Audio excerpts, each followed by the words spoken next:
Boa noite, é uma grande alegria, uma bênção estarmos reunidos para adorar ao Senhor, mais uma vez no dia de hoje, graças a Deus por isso, temos o privilégio de nos reunirmos com liberdade para adorar e proclamar o nome do nosso Senhor Jesus Cristo. Estamos estudando que livro da Bíblia? Isaías, o livro do profeta Isaías, que é um livro muitas vezes chamado de o quinto evangelho, ou evangelho da velha aliança. Às vezes nós lemos o Antigo Testamento e achamos que o Antigo Testamento não fala tanto do Senhor Jesus Cristo. Pelo contrário, fala muito, e hoje nós vamos observar em Isaías 11, mais um texto que fala sobre o Messias, o Senhor Jesus. Mas isso é importante pontuar que nós vivemos numa época onde os ditos evangélicos, eles querem as bênçãos hoje e agora. É uma época em que nós vivemos de extremo, digamos, pragmatismos, resultados instantâneos, e muitos daqueles que procuram uma igreja evangélica, uma igreja que prega a palavra de Deus, estão querendo resultados agora. Eu quero meus problemas resolvidos. Eu ouvi dizer que se eu crer em Jesus eu terei meus problemas resolvidos, problemas financeiros, problemas de saúde, problemas na família. Por isso que eu estou aqui, pastor, porque eu quero o Senhor Jesus para resolver os meus problemas. Alguns sociólogos não cristãos, eles vão chamar esse momento, a religião da época em que nós vivemos, de agorismo. É a religião do agora.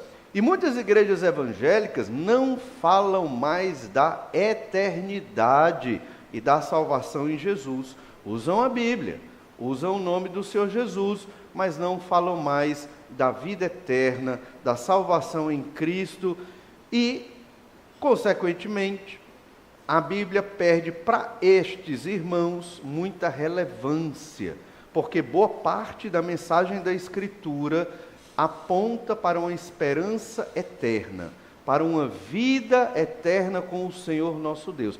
Na verdade, esta é a nossa grande recompensa, que foi conquistada pelo Senhor Jesus Cristo lá na cruz do Calvário. Então você está aqui adorando ao Senhor, porque Jesus morreu na cruz pelos seus pecados. Você está aqui adorando ao Senhor, porque Ele conquistou para você que é crente em Jesus, uma vida eterna com Deus no novo céu e nova terra. E você crê nisso, espera isso, e a maior esperança da sua vida deve ser esta: estar com Deus por toda a eternidade. Não significa que você vai viver como uma alma vagante num céu azul e branco.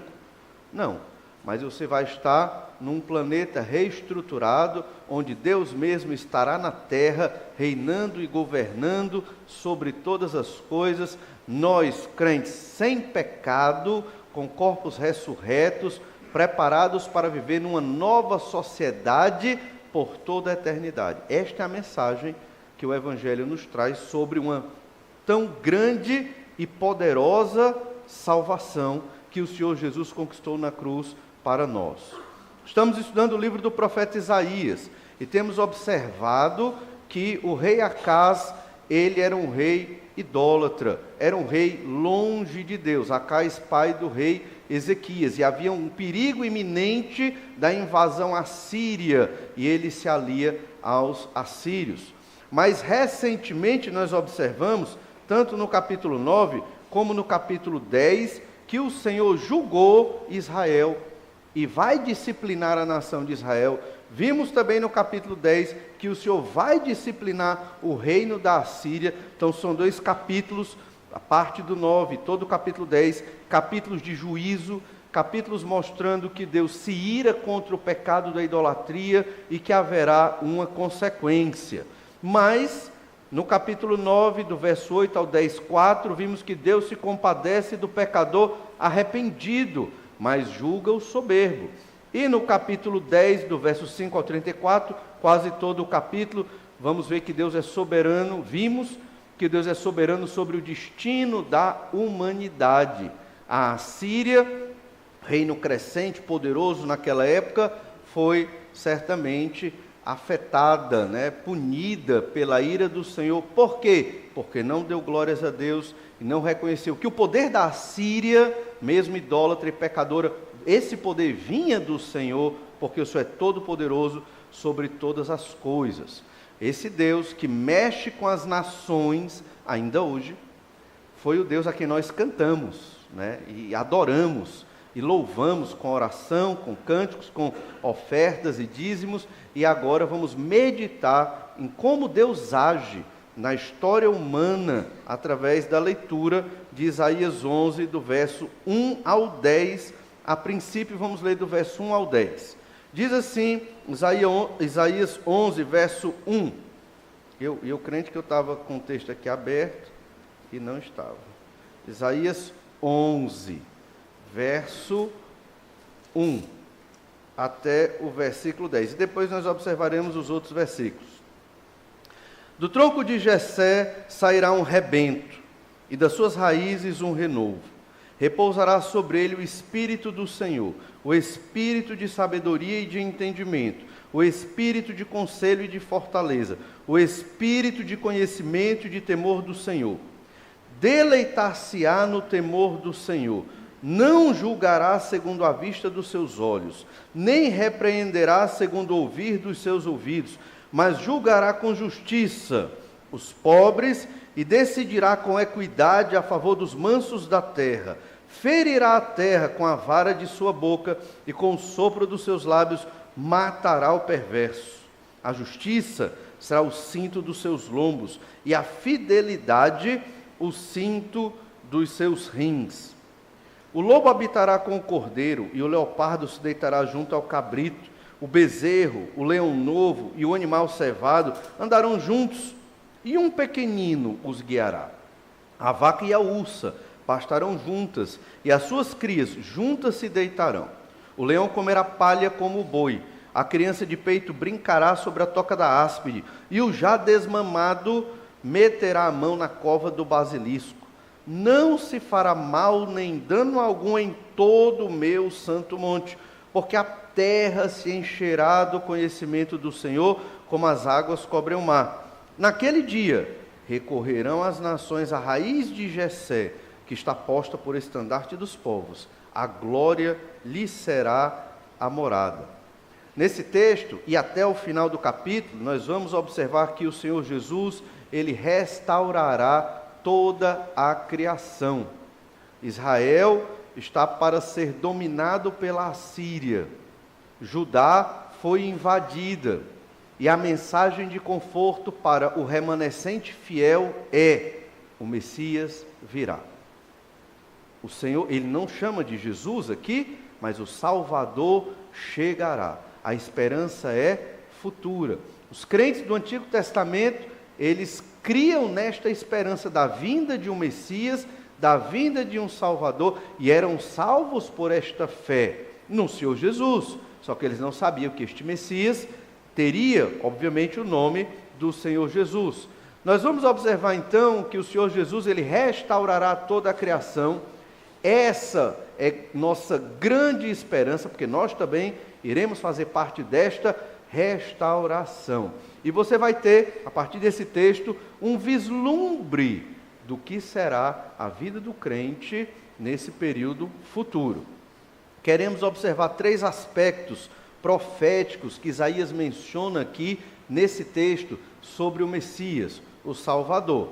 E nós vamos falar Messias porque é Jesus na sua forma profética. Em que sentido? Ou melhor, na forma de promessa. Aqui está sendo prometido a vinda do Salvador. E Jesus, ele recebe o nome quando ele se encarna e vem ao mundo. Então chamaremos o Senhor Jesus de o Messias aqui. Por quê? Porque ele está na sua forma de promessa. Vamos tentar entender o texto como o povo daquela época entendia aquele texto ali por volta do século VIII antes de Cristo. Então, 3 aspectos proféticos sobre o Messias nesse texto. Primeiro, o Messias é Deus e será homem. Desde o início, sempre foi falado no Antigo Testamento das 2 naturezas do Senhor Jesus Cristo, o Messias. Ele é Deus e vai vir como homem. Eles sabiam disso, os israelitas entendiam isso. Por quê? Porque está na Bíblia Sagrada. Nós observaremos isso nos 2 primeiros versículos, Isaías 11, verso 1 e 2. Do tronco de Jessé sairá um rebento, e das suas raízes um renovo, e repousará sobre ele o Espírito do Senhor, o Espírito de sabedoria e de entendimento, o Espírito de conselho e de fortaleza, o Espírito de conhecimento e de temor do Senhor. Você vai perceber que nesses 2 versículos nós temos esta doutrina das 2 naturezas do Senhor e até o fato de o Senhor Jesus, o Messias encarnado, precisar do Espírito Santo para guiá-lo no seu ministério aqui na terra. Então, quando se chega no Novo Testamento, aquilo não deveria ser novo. O fato do Senhor Jesus viver na terra e ser guiado pelo Espírito Santo deveria ser esperado, porque está sendo dito aqui, não somente aqui, mas esse é um dos textos principais para isso. Esse texto, capítulo 11, é um texto de esperança, o que nós chamamos de oráculo de esperança. Os profetas dividiam a sua profecia escrita em oráculos, oráculo de juízo, oráculo de esperança. Esse é um oráculo de esperança. Nós vimos que Isaías 2 é um oráculo de esperança. Isaías capítulo 7, 14, que fala do Emanuel, é outro oráculo de esperança. Isaías capítulo 9 também é um oráculo de esperança. Dentro de toda a guerra que estava acontecendo, a guerra sírio-efraimita no período de Acais, a iminente invasão da Assíria em Samaria, no Reino do Norte, e já estava entrando em Judá também, o profeta traz uma esperança, não para aquele momento, traz uma esperança para o futuro. Isso não é por acaso. Essa estrutura literária deste livro serve para nos ensinar.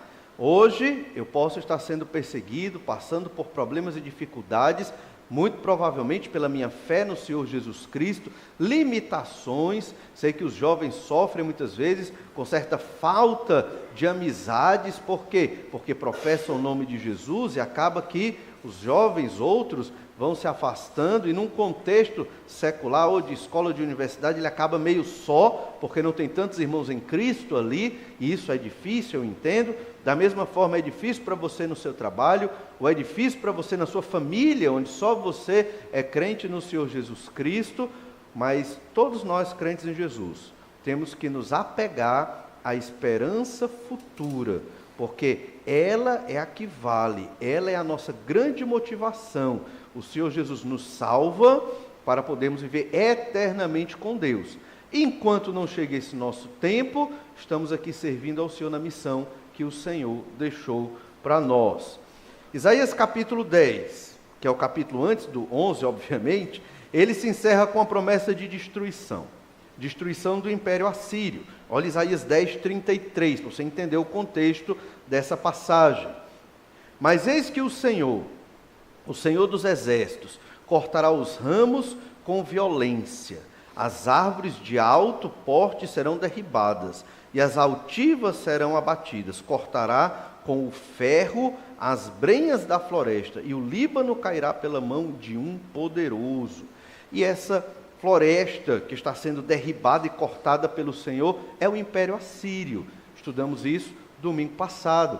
Antes, ainda no capítulo 10, Deus diz que vai queimar esta floresta, que é o Império Assírio. Então, esse império que cresceu enormemente, porque Deus quis, agora vai ser destruído porque Deus quis. Então, por isso que estudamos no capítulo 10, que o Senhor nosso Deus, Ele é soberano sobre todas as nações. Mas aqui nós temos uma relação com o capítulo 11, verso 1. Do tronco de Jessé sairá um rebento, e das suas raízes um renovo. Uma floresta, que é o Império Assírio, será queimada e derrubada. Mas o Senhor de Israel, do toco de Israel, fará brotar um galho. Rebento aqui é um broto, é um galho, é uma espécie de galho de esperança. Percebe? Grande destruição, mas haverá esperança. Para quem? Para aqueles que creem no Messias como seu Senhor e Salvador. Jerusalém, nesse período aqui, onde Isaías está profetizando, ela estava com medo, porque como nós vimos no capítulo 10, o Império Assírio tinha tomado várias cidades de Judá, cidades fortalezas que protegiam a capital, Jerusalém, e estavam acenando para Jerusalém. Os assírios estavam ao redor, sitiando e dizendo: chegamos já aí, cuidado, vamos te dominar. Olha o capítulo 10 de Isaías, verso 28. Isaías 10, 28. A Assíria vem a Aiate, porque, como mencionamos domingo passado, é a cidade de Ai. A Assíria vem a Aiate, passa por Migron, e em Micmas larga a sua bandagem, passa o desfiladeiro, aloja-se em Geba, Jarramá treme, Gibeá de Saul foge, ergue com estrídulo a voz, ó filha de Galim, ouve, ó Laís, ó pobre Anatote, Madmena se dispersa, os moradores de Gebim fogem para salvar-se. Nesse mesmo dia, a Assíria parará em Nobe, agitará o punho ao monte da filha de Sião, o outeiro de Jerusalém. Todas essas foram cidades dominadas, algumas a gente não tem notícia, mas Laís, Anatote, ficavam a cerca de 8 a 9 quilômetros de Jerusalém, estava bem pertinho, eles iam invadir, mas o Senhor não permitiu que Jerusalém fosse dominada, e essa história ela vai se concretizar lá em Isaías capítulo 36 e 37, no reinado de Ezequias, filho de Acais, quando Ezequias roga ao Senhor para que o Senhor tenha misericórdia e não entregue Jerusalém na mão dos assírios, e assim o Senhor tem misericórdia. Num contexto de guerra, num contexto de invasão, todo mundo com medo, qual é a esperança que Deus nos dá? O Senhor Jesus Cristo. Hoje é do mesmo jeito. Você está com problema, você está com dificuldade, existem as enfermidades, existe a questão financeira. E o que é que nós podemos lhe prometer? Jesus Cristo, que foi morto na cruz e ressuscitou ao terceiro dia. Ele é a nossa esperança. E se Jesus não é a sua esperança, não tem mais nada que a gente possa oferecer. Não tem mais nada que nós possamos dizer para te consolar, porque o Senhor Jesus Cristo, Filho de Deus, morreu na cruz pelos nossos pecados para nos dar vida, e só Ele pode nos motivar, através do Espírito Santo de Deus, só Ele nos dá a esperança da salvação, de uma vida eterna com Deus. E quando você lê Isaías, e não só Isaías, outros profetas usam esse mesmo recurso, dificuldade, exércitos querendo invadir, reis idólatras, a punição de Deus contra a idolatria em Israel e em Judá, qual é a esperança? É o Emanuel, Deus conosco, é aquele que vai nascer de uma virgem, é o Senhor Jesus, o rebento, o tronco que vai sair do tronco de Jessé. Esse é a esperança, essa é a mensagem do Antigo Testamento e a mensagem do Novo Testamento, e tudo está ali no Senhor Jesus Cristo. Esse texto que nós lemos, não lemos até o verso 16, mas vamos ler mais tarde. Esse texto que nós lemos é composto por duas poesias.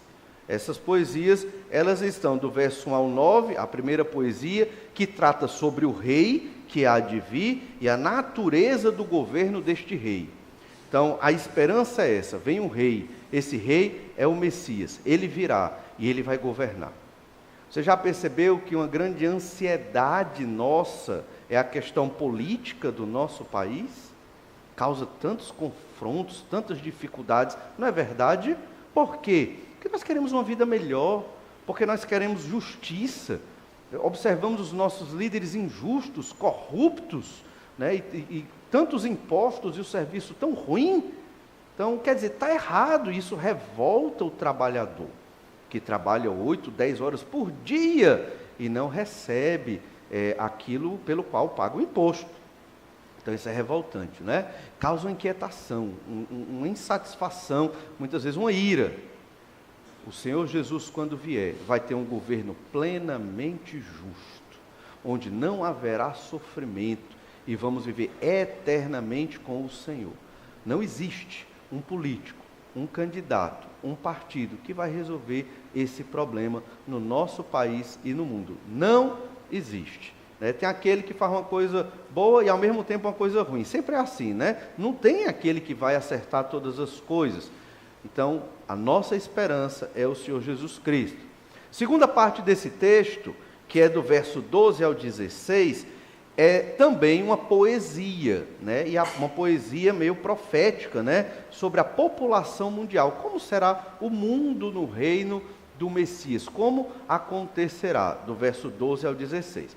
Você deve ter percebido que eu pulei 2 versículos, o verso 10 e o verso 11. É porque o 10 e o 11 é um texto de prosa, que está conectando as duas poesias. Isso é uma construção feita por Isaías para nós termos um entendimento da mensagem de esperança que Deus está dando para aquele povo no meio da guerra, no meio de uma invasão do Império Assírio. E uma das coisas mais importantes que eu queria que você guardasse desses textos e do livro do profeta Isaías é que desde o Antigo Testamento, século 8º antes de Cristo, o Senhor Jesus sempre foi a esperança dos crentes. Sempre. Hoje vivemos noutra época que nós chamamos de dispensação. Vivemos na dispensação onde nós esperamos a volta de Jesus.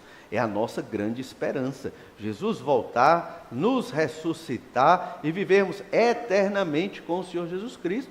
E é por isso que estamos batalhando, proclamando o Evangelho de Jesus, adorando a Deus, porque queremos estar junto com o Senhor que morreu na cruz pelos nossos pecados. Então, entenda que esse texto são 2 poesias conectadas pelo verso 10 e o verso 11. O versículo 10 diz assim: naquele dia recorrerão as nações à raiz de Jessé, que está posta por estandarte dos povos, a glória lhe será a morada. E o verso 11: naquele dia o Senhor tornará a estender a mão para resgatar o restante do seu povo. Ele mudou da raiz de Jessé, que é o rei, para o resgate do seu povo, para resgatar o restante do seu povo, que for deixado da Assíria, do Egito, de Patros, da Etiópia, de Elão, de Siná, de Ramate, das terras do mar. Ou seja, há povo de Deus não só em Israel, há povo de Deus em várias nações na antiguidade. Hoje é do mesmo jeito. Há povo de Deus em várias nações do nosso planeta, já convertidos e alguns que ainda haverão de se converter segundo a determinação do Senhor nosso Deus, pelo sacrifício do Senhor Jesus Cristo. Então isso vai acontecer. Muitas nações, de muitas nações, virão convertidos ao Senhor Jesus Cristo e reinarão no reinado do Messias. Então, vejamos quem é o rei Messias, o Senhor Jesus Cristo. Ele recebe aqui no verso 1 o título de rebento, ou renovo, que literalmente é exatamente um broto, um galho, um tronco que está nascendo. Você deve ter visto isso em muitas árvores. Você corta a árvore e se ela ainda tem vida ali, nas raízes dela, começam a sair os brotos, os galhos, e ela vai se recompondo. O Senhor Jesus é esse galho, é esse broto. É do tronco de Jessé, por quê? É do tronco de Jessé, porque Jessé é a base. Fala da descendência do Senhor Jesus Cristo, não é verdade? Mas ele poderia dizer, visto que Jesus é chamado filho de Davi, é do tronco de Davi, não é verdade? Mas ele não disse que era do tronco de Davi, ele disse que é do tronco de Jessé. Por quê? Já pararam para pensar nisso? É porque o Senhor Jesus, embora descenda de Davi e seja chamado filho de Davi, nesse momento aqui, Isaías quer mostrar que Jesus é um outro Davi. Ele não é só um filho de Davi, ele é um outro Davi. Davi, o rei Davi, ele fez algumas coisas que nem um rei podia fazer. O rei Davi, aqui na história dos livros, de Samuel. O que é que ele fez? Ele comeu dos pães da proposição. Ninguém podia, só os sacerdotes. O rei Davi, ele fez algo que nenhum rei poderia fazer. Ele vestiu a estola sacerdotal e falou com Deus, e Deus respondeu, e ele não morreu. Por que Davi pôde fazer essas coisas e outros reis não puderam? Porque ele era um marco, ele era um rei diferenciado, pecador sim, cometeu muitos pecados, mas dele viria o Messias. E ele era um marco em que sentido? Ele era um protótipo do Salvador imperfeito, ele era um Messias imperfeito, ele era o rei messiânico pecador. E viria um semelhante a Davi, mas muito melhor que Davi, porque era Deus. Então tinha que ter um comparativo para entender que o Messias é mais do que um homem comum. Ele é Deus. Por isso aqui Isaías diz que ele é do tronco de Jessé, como se ele fosse irmão de Davi, um outro Davi. Mas nós sabemos que Jesus descende da linhagem de Davi. Mas essa é a mensagem que Isaías quer nos passar. O Messias é um outro Davi. Não é um Davi humano, é um Davi divino. E isso se complementa no verso 10, Isaías 11:10. E aqui nós temos a figura, é um tipo de figura de linguagem da estrutura do texto chamada inclusio, onde você tem uma espécie de moldura ao redor desses 10 versículos. Começa falando do tronco de Jessé e termina falando da raiz de Jessé. Olha o verso 10. Naquele dia recorrerão as nações à raiz de Jessé. Mas você percebeu um detalhe? É a mesma pessoa, é o Messias. Só que no verso 1, ele é um rebento, ele é um broto, ele é um galho que está nascendo. Só que no verso 10, ele já é a raiz. Esse galho nasce de Jessé, mas Jessé nasce desse galho. Entende o que isso significa? Significa que o Messias, ele nasce de Jessé como homem, ele vai ser um descendente de um homem. Mas Jessé, ele foi criado pelo Messias, porque o Messias é a raiz de Jessé.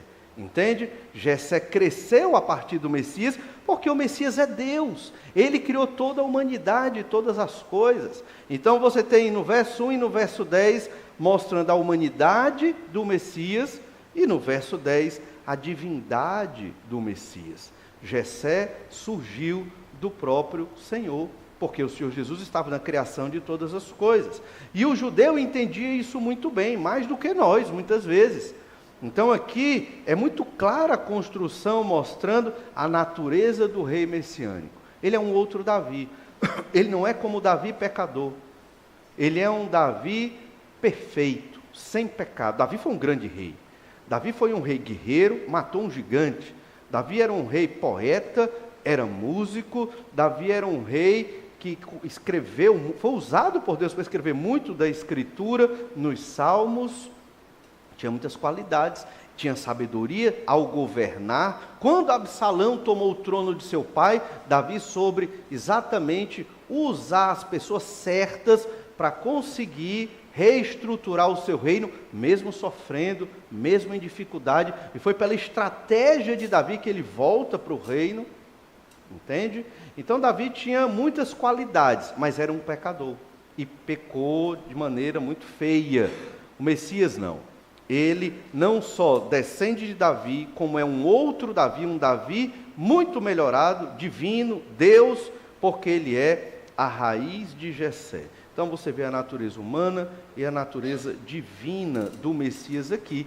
Eles entendiam isso e nós também podemos entender. Claro que no Novo Testamento isso é muito mais explícito, porque a língua grega, que o Novo Testamento foi escrito, ela é muito sintética, muito clara para nós que somos cidadãos da modernidade. Mas na poesia hebraica, eles entendiam isso aqui muito bem. Nós demoramos um pouquinho para entender, até porque quem de nós aqui é afeito à poesia, né? Eu acho que são poucos, não sei. Mas é interessante observar também que os reis de Israel, eles sempre eram, de Judá, melhor dizendo, eles eram comparados com Davi. 2 Reis 18, verso 3. Olha o que diz 2 Reis 18, 3. Fez ele o que era reto perante o Senhor, segundo tudo o que fizera Davi, seu pai. E aqui é falando do rei Ezequias.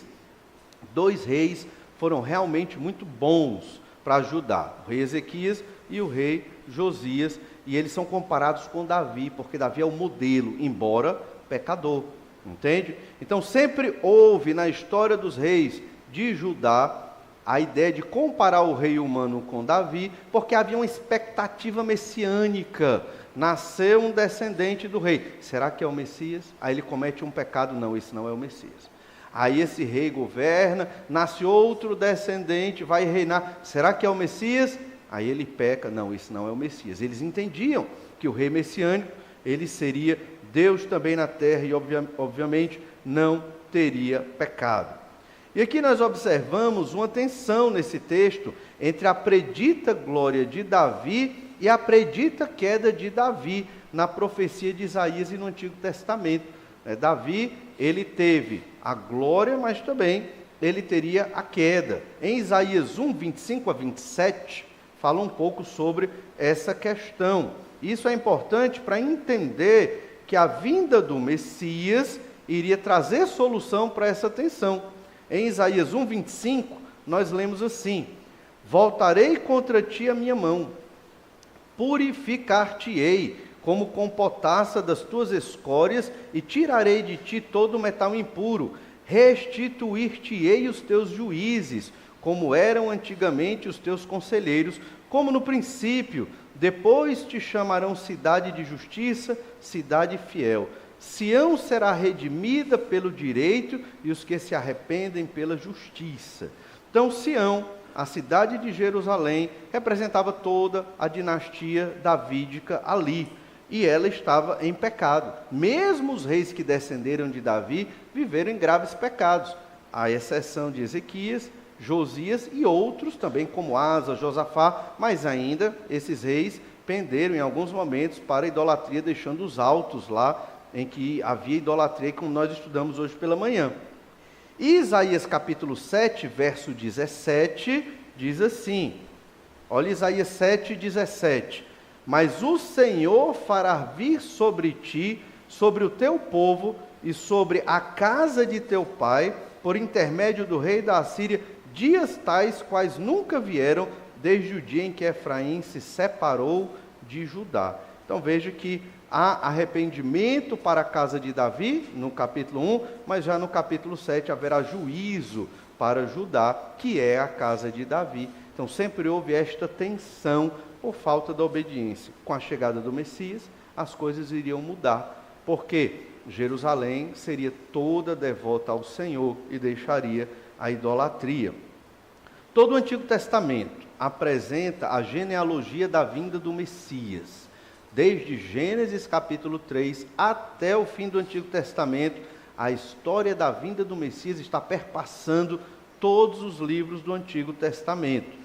E nós temos um exemplo aqui em Ruth capítulo 4, verso 18. Só para você perceber como era um anseio pela vinda do Messias. Então, quando nós lemos Isaías 11, isso vai reforçando esse desejo de que o Salvador chegue logo.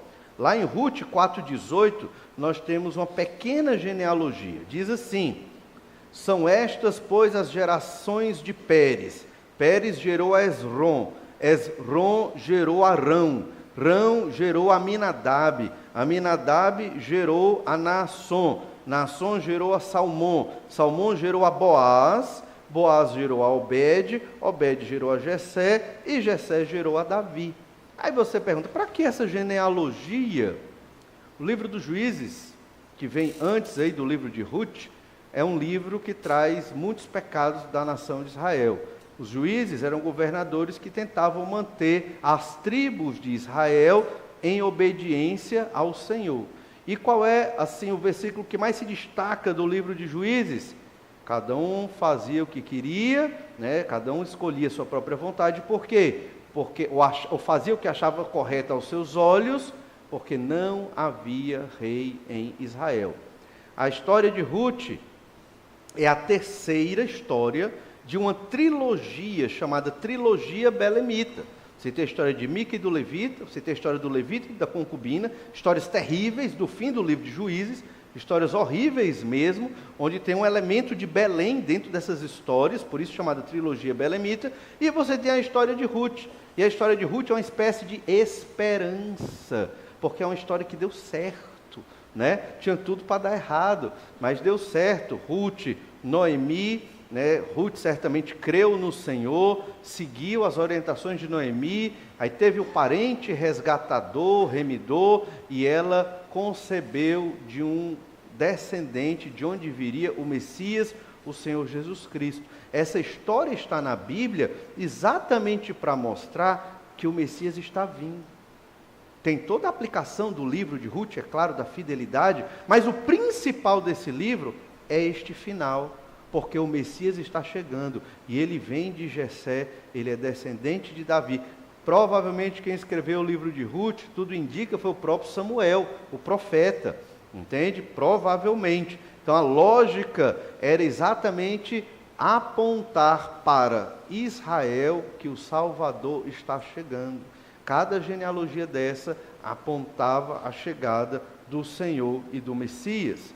Então, o Senhor Jesus Cristo é esse Messias prometido. É uma profecia muito interessante, e aqui a título até de mais curiosidade, mas não é só curiosidade não, é importante entender, lá em Mateus 2,23, é uma profecia difícil de entender, mas que está ligado com o livro do profeta Isaías, capítulo 11, verso 1, que é o texto que nós estamos estudando.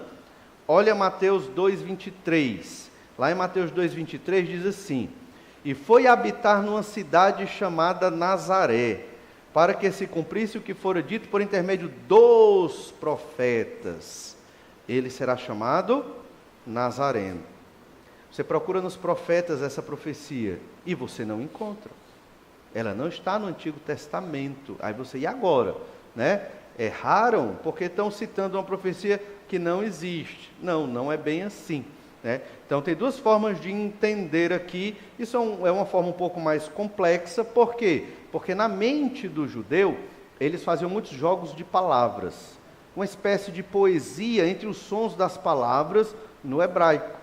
Então a raiz da palavra para a cidade de Nazaré é muito semelhante à raiz da palavra para broto, lá em Isaías 11, verso 1. Entende? Então, muito provavelmente havia esse jogo de palavras para quando alguém lesse, e ele será chamado Nazareno, isso remetesse ao Messias, que é o rebento, é um broto, e eles iam lembrar da profecia de Isaías capítulo 11. Só que se você observa bem Mateus 2,23, ele fala por intermédio dos profetas. Então não foi só Isaías. Então outros profetas também mencionaram essa profecia. Como?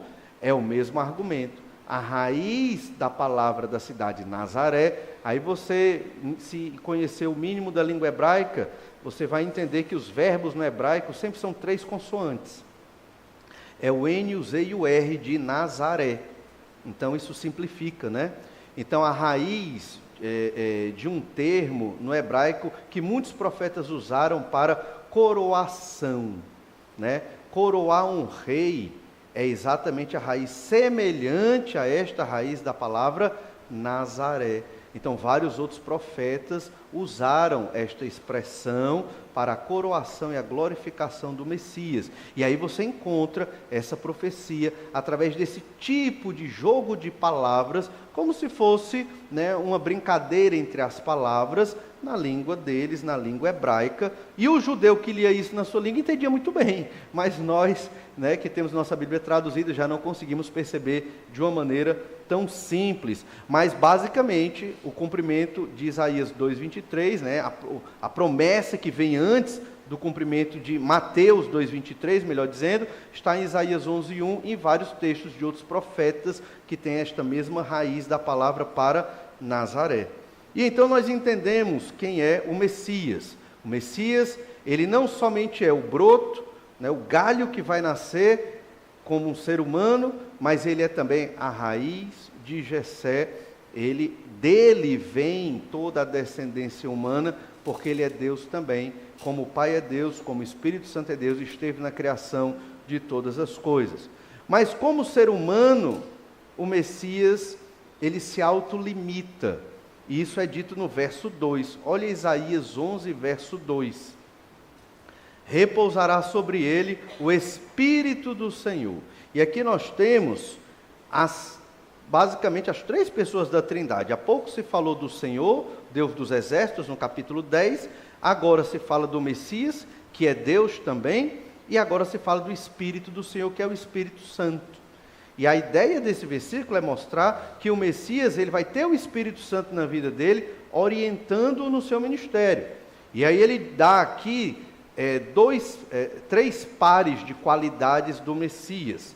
O Espírito de sabedoria e de entendimento, o espírito de conselho e de fortaleza e o espírito de conhecimento e de temor do Senhor. São características que o Espírito Santo vai dar para o Senhor Jesus Cristo, o Messias, para que ele realize o seu ministério, porque enquanto estiver na terra em carne, como veio o Senhor Jesus Cristo, ele se autolimitou. Mesmo sendo Deus infinito e todo-poderoso, Jesus deixou de usar os seus atributos. Ele não deixou de tê-los. Ele não deixou de ser Deus, obviamente. Mas para sofrer pelos nossos pecados e ser qualificado como um ser humano que venceu as tentações e foi aprovado e obedeceu a Deus em tudo e morreu na cruz para a glória do Senhor, foi necessário ali que o Senhor Jesus Cristo fosse guiado pelo Espírito Santo de Deus. Um versículo que mostra isso é Mateus 4, verso 1.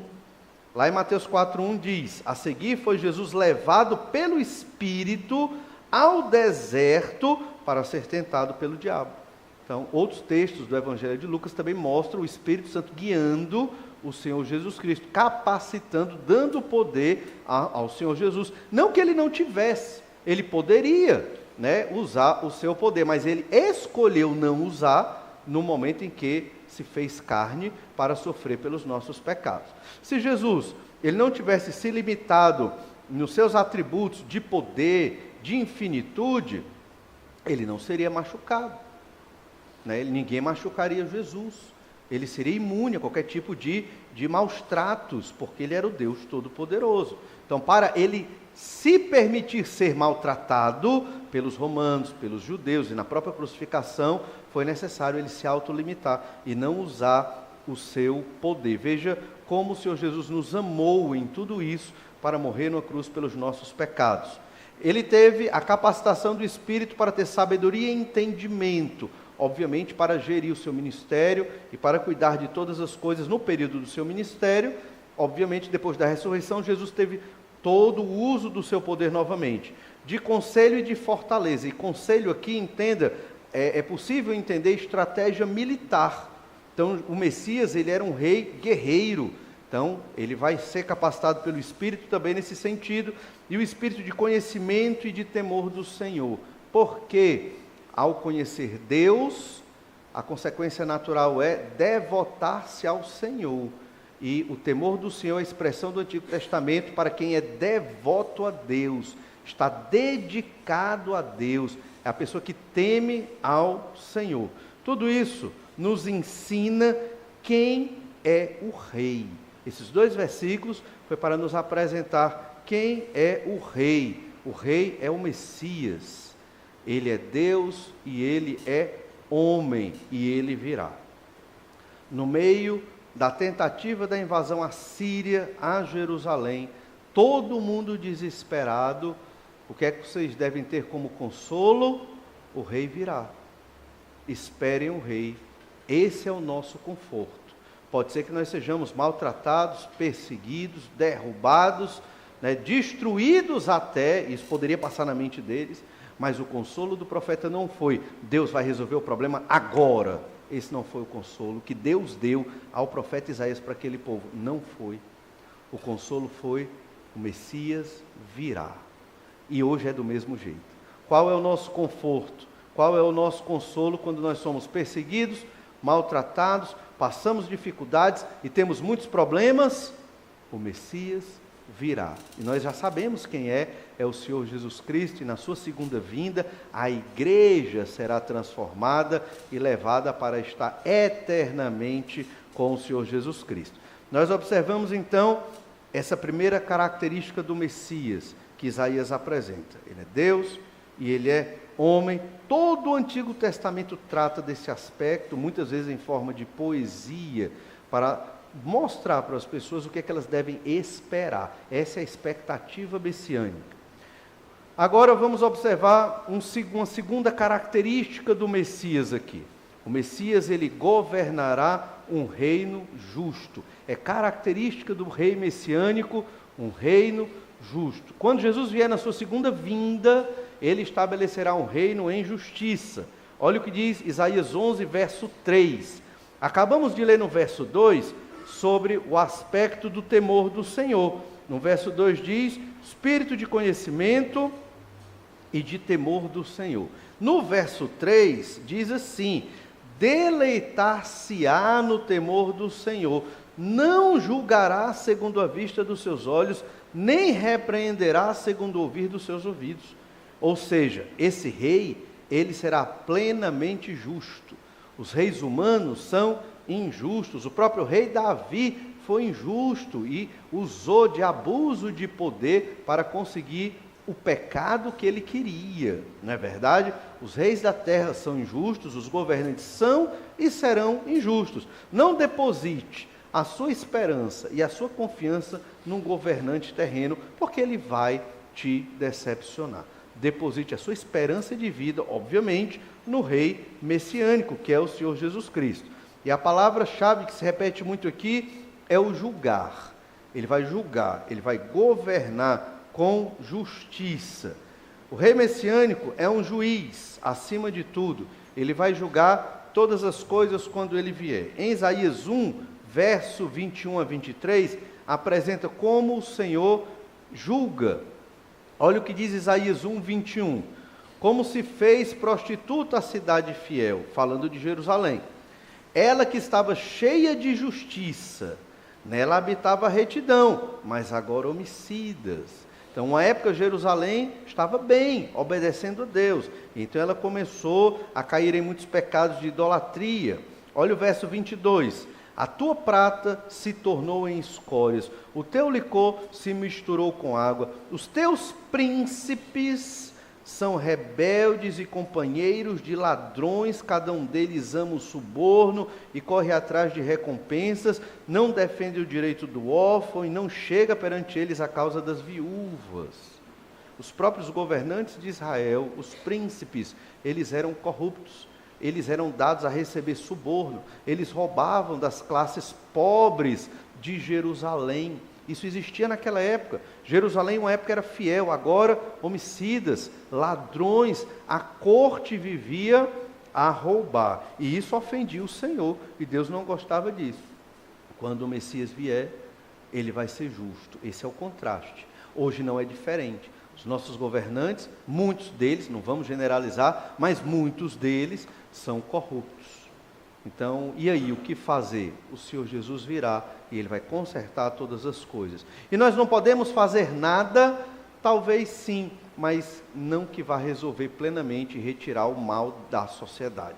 Isso sempre vai existir até a volta do Senhor Jesus Cristo. Olha Isaías 1:26. Restituir-te-ei os teus juízes, como eram antigamente, os teus conselheiros, como no princípio, depois te chamarão cidade de justiça, cidade fiel. O Senhor vai restaurar Jerusalém num futuro. Ela voltará a ser uma cidade de justiça, talvez, muito provavelmente, quando o Messias estiver governando. Isaías capítulo 10, verso 1. Ai dos que decretam leis injustas, dos que escrevem leis de opressão, para negarem justiça aos pobres, para arrebatarem o direito aos aflitos do meu povo, a fim de despojarem as viúvas e roubarem os órfãos. Viúvas e órfãos eram as classes mais sofridas daquele período. Hoje são outras classes dentro da nossa sociedade. Mas a grande questão é que Deus não gosta da injustiça. Deus não gosta da corrupção. Isso tudo é pecado e é errado, mas só vai ser resolvido quando o Messias vier. Ele vai ter um governo justo, essa é a nossa esperança. Ele vai se deleitar no temor do Senhor, ele vai ter prazer. E esse verbo se refere a respirar um perfume. Você que gosta de perfume, eu tenho o meu olfato muito prejudicado por causa da rinite, então eu mal sinto cheiros, Não foi por causa da Covid não, já é desde nascença quase. Mas você que sente muitos aromas e sente um bom perfume, isso te traz alegria, Principalmente quando você acorda, E tem um perfume, alguma coisa assim, você fica muito feliz, acredito eu, você que gosta, Então, o Messias, ele se deleitava como uma pessoa que sentia um aroma muito gostoso, ele tinha prazer e tem prazer no temor do Senhor. Ou seja, ele faz tudo para a glória de Deus e exercer a justiça. contra o pecado, contra a corrupção, faz parte do ministério do Messias. E ele vai fazer isso aqui na terra quando ele retornar. Olha o verso 4, Isaías 11, verso 4. Mas julgará com justiça os pobres e decidirá com equidade a favor dos mansos da terra. Ferirá a terra com a vara da sua boca e com o sopro dos seus lábios matará o perverso. Jesus, ele vai fazer a justiça perfeita. A nossa justiça aqui na terra não é perfeita. Ela comete muitas falhas, muitos erros, muitas injustiças. Jesus não. O perverso vai ser destruído e outros serão salvos e a justiça estabelecida. Para isso, o Messias tem que ferir com a vara, com o cajado, com o cetro de ferro, como lemos lá no Salmo capítulo 2. Então, não será simples nem fácil, muito provavelmente. A gente pode entender que isso vai acontecer naquele período, do capítulo 6 a 19 do livro do Apocalipse, quando os juízos de Deus forem lançados sobre a terra. Se você lembra do capítulo 5, quem é digno de abrir os selos do livro? O Cordeiro de Deus que foi morto, mas vive. Então veja, é o mesmo Messias aqui que vai julgar, vai ferir para estabelecer a justiça. É o Cordeiro de Deus lá em Apocalipse 5, que abre os selos, e cada selo ali vai ser um juízo sobre todo o planeta. Para você perceber como Deus se importa com a justiça, com as coisas corretas, todo crente tem que refletir esse caráter de Deus. Deus ama a retidão, a justiça, o que é correto. Se numa rua diz que aqui é contramão, e essa é uma lei, eu não vou pela contramão, nem que eu dê a volta no quarteirão todinho. Ah, mas é porque você quer ser muito correto. Não! É porque Deus é justo, Deus é reto, Deus ama o que é correto. Eu vou errar, mas eu vou fazer o máximo que eu puder para eu acertar. Se eu sei que isso é um erro, por que eu vou fazer? Se eu sei que está errado, por que eu insisto nisso? Se eu insisto no erro, eu estou me distanciando do meu Senhor, do meu Deus, do Senhor Jesus Cristo. Deus preza pela justiça, pelo algo justo, algo correto, e Jesus vai fazer a humanidade entrar nos eixos, no dia que ele vier e tratar com a humanidade. Lá em Levítico 19:15, a lei de Moisés, eu vou ler só alguns versículos da lei de Moisés, mostra como Deus é justo e como Deus quer as coisas corretas, mesmo na sociedade de pecado. Olha Levítico 19:15, lembre que a lei de Moisés, estamos estudando Deuteronômio 5 pela manhã, no período do culto da manhã. A lei reflete o caráter de Deus, porque foi Deus que deu essa lei para Israel viver, e se Israel vivesse minimamente em obediência à lei de Deus, seria um povo muito mais feliz, certamente. Olha Levítico 19:15, não farás injustiça no juízo, nem favorecendo o pobre, nem comprazendo ao grande, com justiça julgarás o teu próximo. Você não vai beneficiar o pobre porque ele é pobre, ele já é pobre, coitado, lascado, vamos ajudar. Não.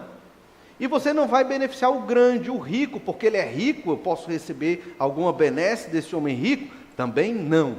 Julga com justiça. Veja quem está certo e quem está errado. Se o pobre está errado, ele vai receber a paga. Se é o rico que está errado, ele vai ser condenado. Mas não vamos julgar pela função, ou melhor, posição social. Essa é a justiça de Deus. Às vezes o governo, as nações pendem para as ideologias. E as ideologias não refletem o texto da Bíblia Sagrada. Vamos beneficiar os pobres. Por quê? Porque são pobres. Não, não é assim. O pobre ele pode estar errado. E ele tem que pagar pelo erro dele. Vamos beneficiar o rico porque ele já conquistou muita coisa na vida. Também não. Vamos ver se ele está certo ou se ele está errado. E então julgado da maneira correta. Êxodo 23, verso 2. Não seguirás a multidão para fazeres mal, nem deporás numa demanda, inclinando-te para a maioria, para torcer o direito. Não siga a maioria. É um mal do povo brasileiro, não é verdade? A maioria quer uma coisa, eu não vou falar nada porque todo mundo quer aquilo ali. Só que eu sei que está errado. A maioria está errada. Isso vai gerar um problema. Então eu não vou ficar pensando em me esquivar ou ficar bem com a maioria. Não, eu vou falar o que é certo. Irmãos, eu discordo de todos vocês. Não é porque eu sou melhor, não é isso não. Mas honestamente, irmãos, eu acho que os irmãos estão errados. E eu queria só dar uma sugestão. Aí você dá a sua sugestão, com toda humildade, com toda educação. Isso pode abençoar a maioria. Né? Crentes em Jesus vão pensar, rapaz, não é que o irmão está certo mesmo, e nós estamos errados, e toda a maioria pode se arrepender. Eu sei que é difícil isso acontecer, mas pode acontecer, e a maioria se arrepender e procurar o caminho correto. Não siga a multidão para fazer o mal, nem a maioria para torcer o direito. Então siga o que é correto, mesmo que você seja a minoria. E eu acho que nós crentes somos uma minoria no meio da sociedade que nós vivemos, não é verdade? E isso gera problema, gera perseguição, gera dificuldade. Mas o Messias vem colocar justiça. O nosso Deus ama o que é correto, o que é reto. Ainda em Êxodo 23, olha o que diz o verso 3. Nem com o pobre serás parcial na sua demanda. Nem com o pobre.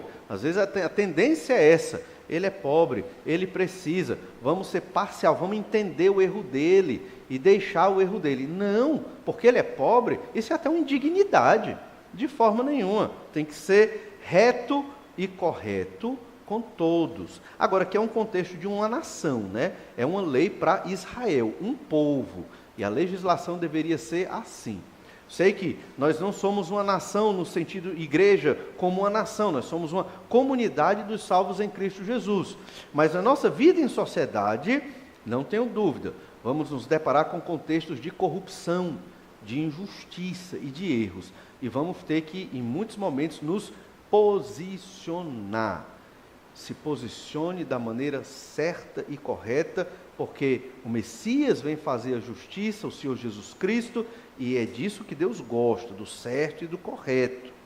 Êxodo 23, verso 6, diz assim: não perverterás o julgamento do teu pobre na sua causa, da falsa acusação te afastarás, não matarás o inocente e o justo, porque não justificarei o ímpio. Também suborno não aceitarás, porque o suborno cega até o perspicaz e perverte as palavras dos justos. Também não oprimirás o forasteiro, pois vós conheceis o coração do forasteiro, visto que fostes forasteiros na terra do Egito. E várias outras partes da lei de Moisés reforçam o caráter justo de Deus e que nós, crentes em Jesus, devemos ser justos e que o Messias ele vem aplicar um reino de justiça. Quando Jesus voltar, quando Jesus estiver na terra, governando, será um reino de justiça, e ele vai fazer isso valer, mesmo tendo que ferir muitos. Olha Isaías 11, verso 5, para finalizar essa parte.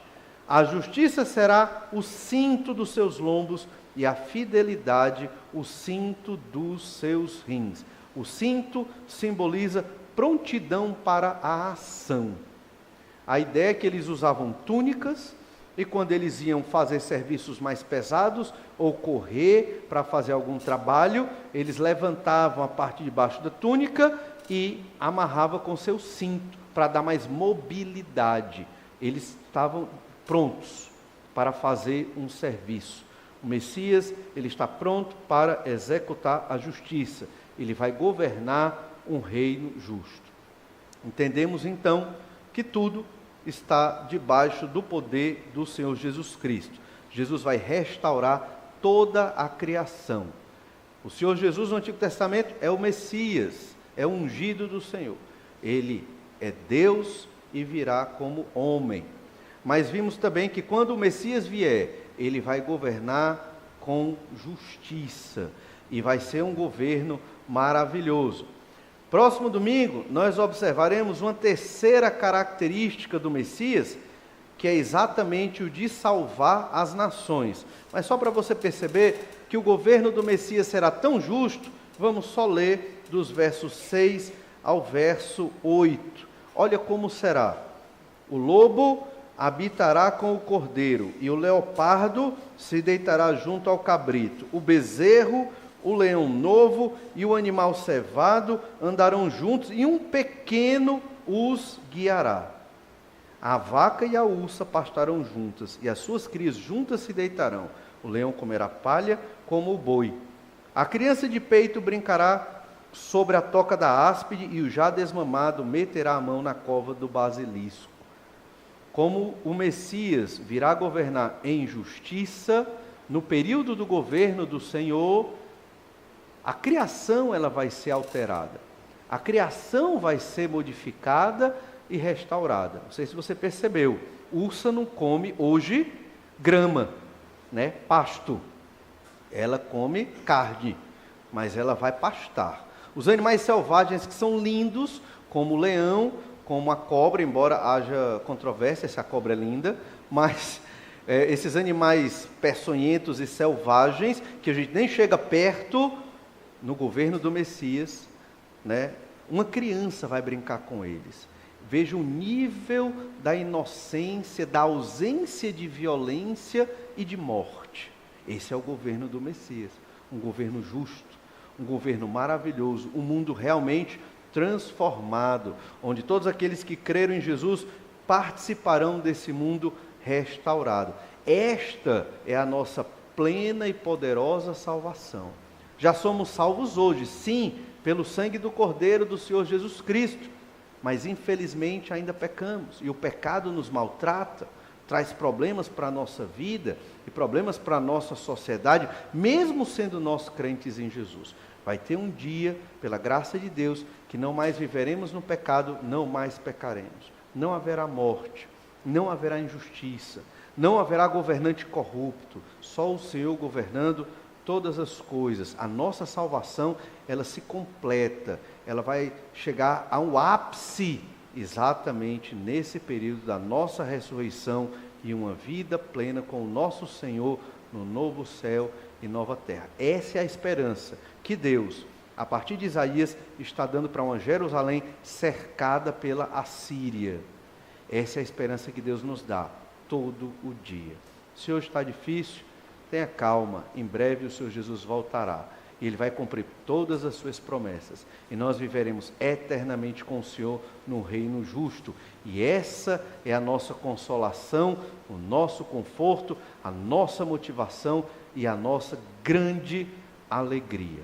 Todo crente, ele se fortalece quando vislumbra o reino de Deus efetivamente descendo para a terra. Vamos orar ao Senhor, pedir que o Senhor nos fortaleça para vivermos dessa forma, sobre esse consolo e com essa esperança.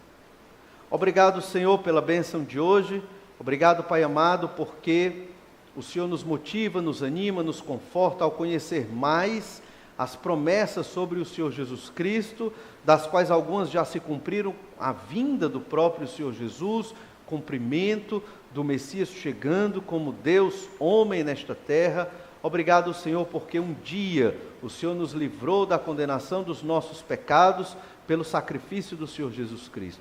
Obrigado porque o Senhor nos dá esta viva esperança de ter um Salvador, um Rei, que vai estabelecer um reino com justiça e que vai resolver estas nossas questões e ansiedades com a corrupção da terra em que nós vivemos.